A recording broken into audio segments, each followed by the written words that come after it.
Well, hello, good morning, happy Thursday to you all. I'm Claire, this is Purple Poppy, and seeing this signature tells you that it's 52 weeks of journal making. So last week we did this background stamping with these lovely stamps from Luna, and we did the gem tassel inspired by G over at Happiness and Crafting. But today I want to work on something that I've seen, which I think is a wonderful idea, and that's a shout out to Karen Burchill, and I will obviously put the details in the description at the bottom. But she did this wonderful texture. Now she used clothing tags, so of course they were all different sizes and shapes.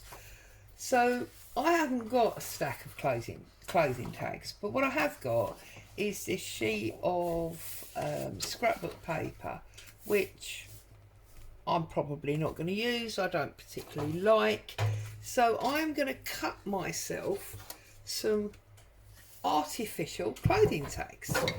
So obviously you can use up any old scrap to do this. I'm going to start with some 3 inches like that, and then I'm going to turn it on its side, and I'm going to do a 2-inch one. I'm going to do another 2-inch one, but I'm then going to cut the 2-inch one in half. So I'm going to cut that, well, not in half, but I'm going to cut a slither off like that. I'm just creating different sizes, that's all I'm doing. Let's do a 3 by 3, and then let's cut that to 1.5 by 3. That's actually quite a nice size, that one. I'm going to do another one of those, I think. 3 by 3, slide it back. Okay, and then obviously I've got this random bit left, so we'll keep that. And then I'm going to do a 2-inch strip, like so. And I'm going to cut a 2-inch square, and I'll go to like, I don't know, 1.5, and trim that down.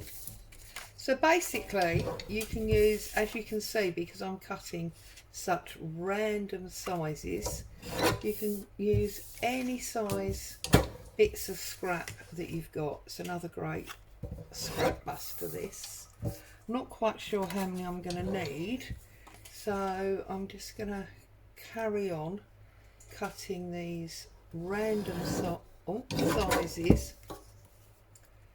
so that, you know, I've got a good various mix. Have that long one, and that one, and then cut that in half. Right, I'm hoping that will be enough, so, because you don't want to watch me do that for forever, do you? We won't want that one, that one's much too little. Let's get rid of this and let's start doing some gluing. Now obviously you could put them down pattern size up and you could gesso over it, but because this is only a one-sided print, I'm actually going to go for the pattern side down. Now obviously if you want to be adding layers of ink and things, you are still going to want to be adding gesso. I'm just going to stick these down, and I'm sticking them down very randomly, but I am going to cover the majority of the page. I want the texture of the raised areas and the flat areas, so I'm not necessarily going to cover the entire page. I believe Karen did, but I'm not going to. So I'm just slotting them in really, and I may, when I've covered the areas that I want to cover, go over and overlay some on top so we get yet another dimension. That's something I'll see as I go. I trust everybody's happy and well.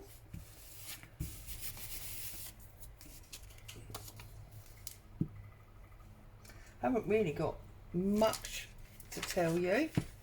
Life's been pretty normal and the same here. Had a nice day at my youngest daughter's yesterday. Managed to get over there, spend some time with her and the children. Oh look, I'm going to have a little window there. So that was obviously very nice. It's always nice. But we only stayed at home and chatted and played with the children. So although it was very nice, there's no story as such to report. Oh look, I cut loads, didn't I? Didn't need anywhere near this many. I was thinking this would actually work very well with a 6x6 pad, and you could almost what's the word that I'm looking for?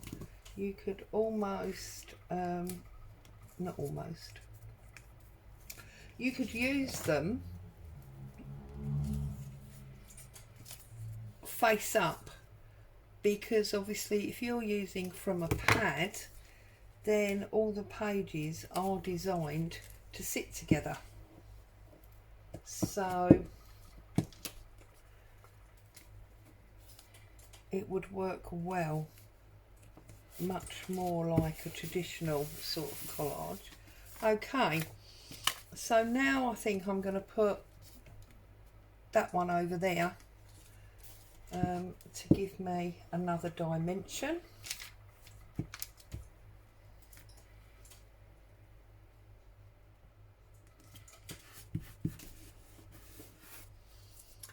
And then I think I might put that one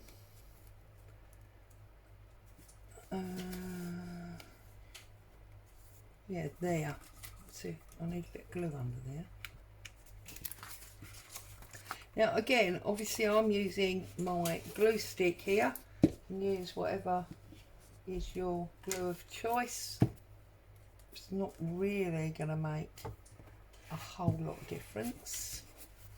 Okay, I just feel like I need something there, so I might put, I'm going to put that little bit there, I think. Oops. Oh, goodness me. Glue doesn't want to stand up, does it? Okay, give that a good little press. So there is my background. Sounds a bit weird, I know, but that's my background. I'm going to get rid of these pieces of paper and the scissors. I'm going to grab my gesso and I'm going to coat the surface in gesso, because that will take inks and things best. As I've said many times before, if you don't have gesso, you can always use household paints for this. You could use acrylic paint, that would work as well. It's just that obviously acrylic paint is quite expensive. So we are actually losing the coffee dye, obviously, because I've put the gesso on there. Right, now that gesso is quite thick. You saw I put quite a lot on there. So what I think I'm going to do is I'm going to take my brayer and I'm going to take some of that off, just so that it's not as thick, and then it will dry a bit quicker. Also, you can see, look at that, I've picked some of that paper up and I've created more texture. Just going to push it back down, introduce some water.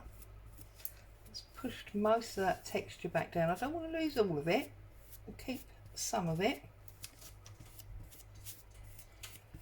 Right, so if I put that to one side to dry off, and I have got here some wild honey, some weathered wood in the distress ink pads. Oh, we've got a messy piece of ink here. I've got, let's clean that up a bit. I've got the oxide spray in Blueprint,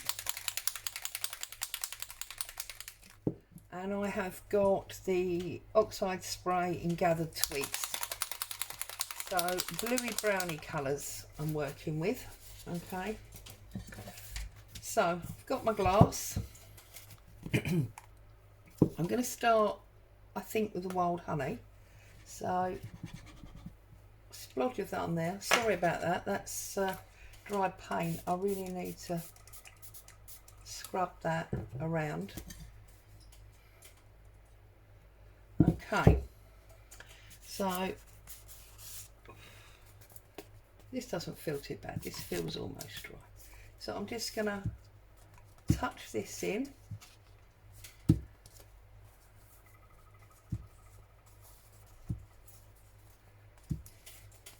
Make it nice and colourful. So there you go, we've got some orange. I think we're going to have to do some layer dry, so I do apologise about the noise, but I'm just going to bring my heat tool in.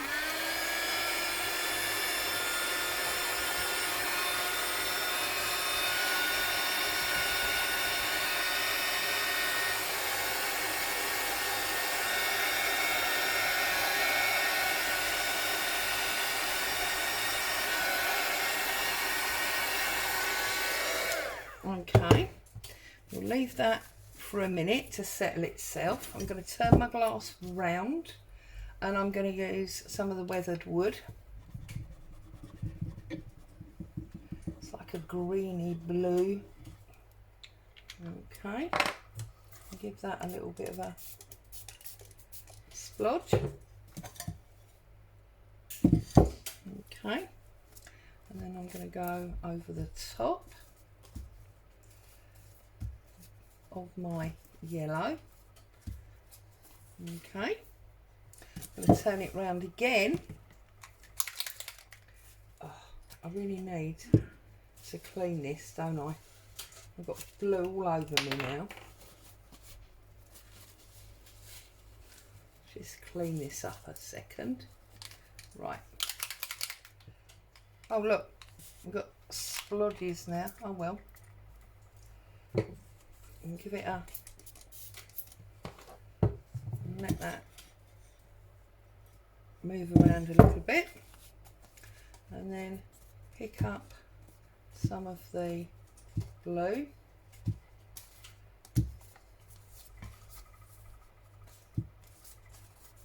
Okay, now I'm going to take, I've got a clean bit of tissue here, should have. Oh, I know what, let's use a piece of napkin.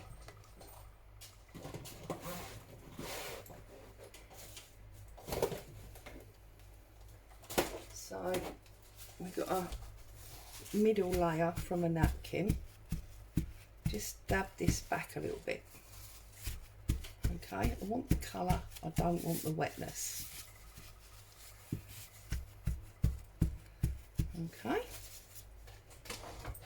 Now I'm going to bring in my twigs.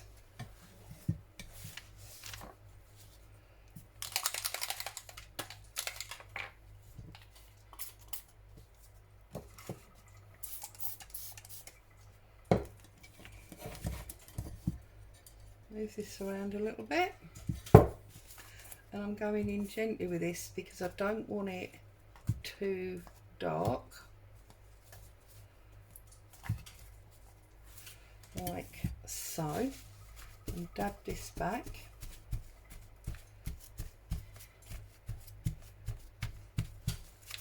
Okay, I need some colour in there.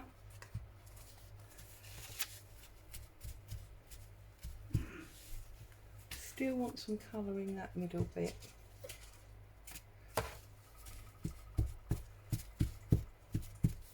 Okay, so now that's about, I think I want a little bit more of my honey, so I'm going to get rid of this. I know I'm being very naughty. I should have my Andrea mode on, and I should be using that up on a piece of random paper in order to use it later. Right, I'll get my brush in here. I'm just gonna get some spots going.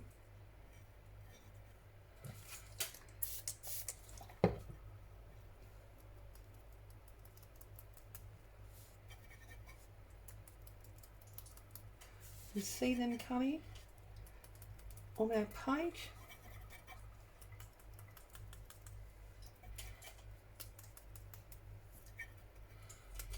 Now obviously you could do this in much darker colours if you wanted to, but I wanted it to be quite faded, keep that vintage feel going on.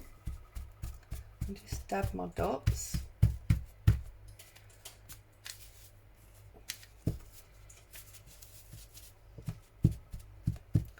Okay, and I think I want some brown dots, so let's get a bit of the twig on with some water.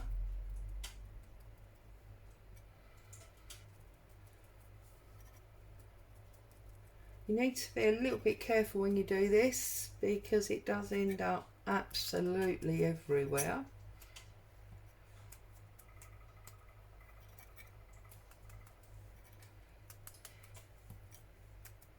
Let's bring a little bit of the twig into the yellow.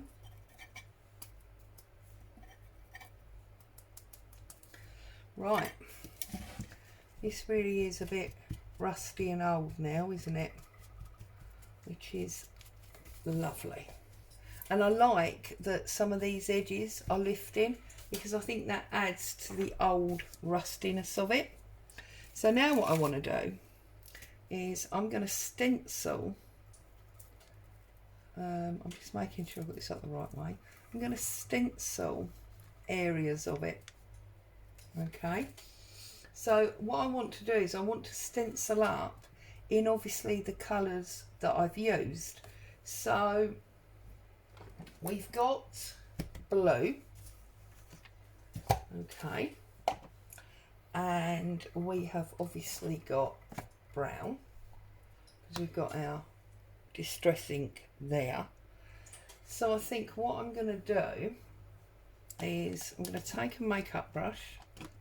I'm going to get some blue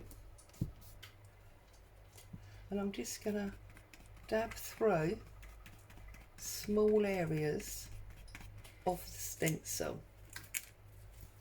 Okay, and I'm going to put it down the bottom here. I'm not using the whole stencil, just bits. And pick that up like that. And this section here. Okay, and obviously it's a faded design. You're not getting the actual shape That's fine by me. I didn't necessarily want it to be a solid stencil. And then we're going to use the Distress Walnut Stain. And we're just going to pick up a bit there. And I'm going to put it in the middle here. And I'm going to create another little bit, like so. Okay, and then I think I want a bit there, like so. Yes, happy with that. So now, I mean, what Karen did was she added a real focal point onto the front, because I think it was a large butterfly that she had. Now, I don't have a large butterfly or a similar type embellishment. So what I am going to do is I am going to take a piece of card from my stash pile up the top there. I am going to take a leaf. Oh, I don't know what I've done with my stamping block now. I usually have a stamping block on my desk, don't I? Okay, let's see if we can cheat. Can I use... Yeah, I think I can probably use that. Yeah, that'll work. See? Make, do and mend, as it were. Now, I'm going to use the same colours. So I'm going to dab this in blue, like so. And I'm going to stamp it onto this piece of card, like so. I think I want another one.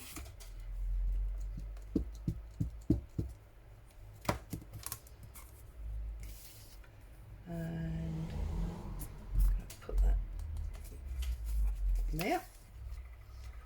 Okay, and then I think I'm going to do at least one, maybe two of this smaller leaf in the brown. Probably one, because that'll give me an odd number. Those of you that have been here before know that I struggle with even numbers. Right, so let's get them out the way. Let's find a pair of scissors and let's give these a little fussy cut. So just roughly trimming these out. I'm not being too precise here. I'm not worried if, sorry, morning Bo. I'm not worried if, oh, here comes the postman, that's why.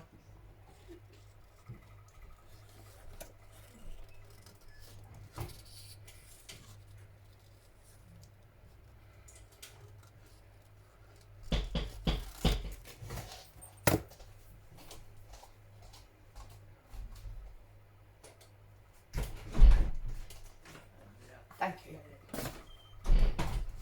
Sorry about that, I actually just take a parcel off the postman. Right, so trim around here.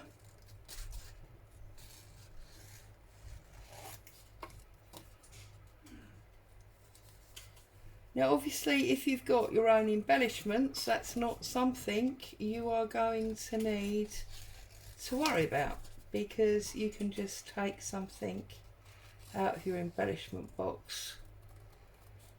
But, you know, again, you already own stamps, so make your own, you know, embellishments by just stamping on a piece of card and fussy cutting it out.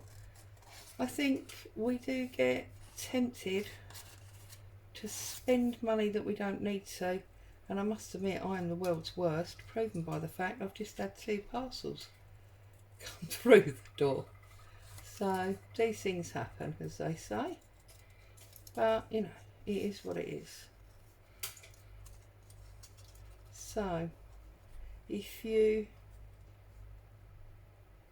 haven't treated yourself for a while and it's in your budget, then yeah, buy what excites you.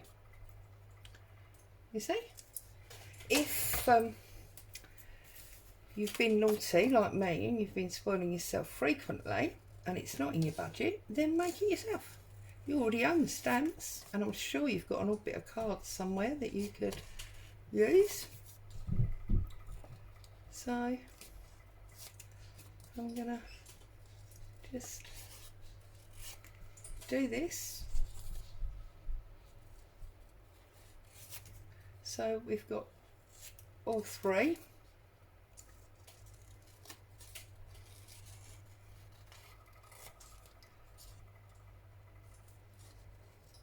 Make, well, not bouquet, because they're least skeletons, aren't they? Which means technically the least dry and dead, and you wouldn't give a dead bouquet to someone. But it is the skeleton that's the pretty bit of the leaf, really. So I'm just going to bundle them together to make an interesting collection. So that's what we're going to do, or I'm going to do. You obviously can do something totally different. You can do whatever floats your boat. You must do, you know, what makes you happy. Right, and then this last one, very quickly. I haven't brought any words along today. I know that when Karen did hers, she did put a word on it, and we do generally put a word on them. But I didn't think I was going to bother today. I wanted the whole thing to sort of stand on its own and be different things on different days, as it were. So I think before I stick these on, I'm going to take my, where is it? Do I want blue or brown? I think I want brown. I'm going to pull out a brown felt tip. Now obviously you could use Tim Holtz crayon or whatever for this. And I'm just going to edge up some of these cut pieces just to add a highlight to it. But you better be a bit straighter and better at it than I am. But hey, I can cover that up with one of my leaves, so that's not too much of an issue.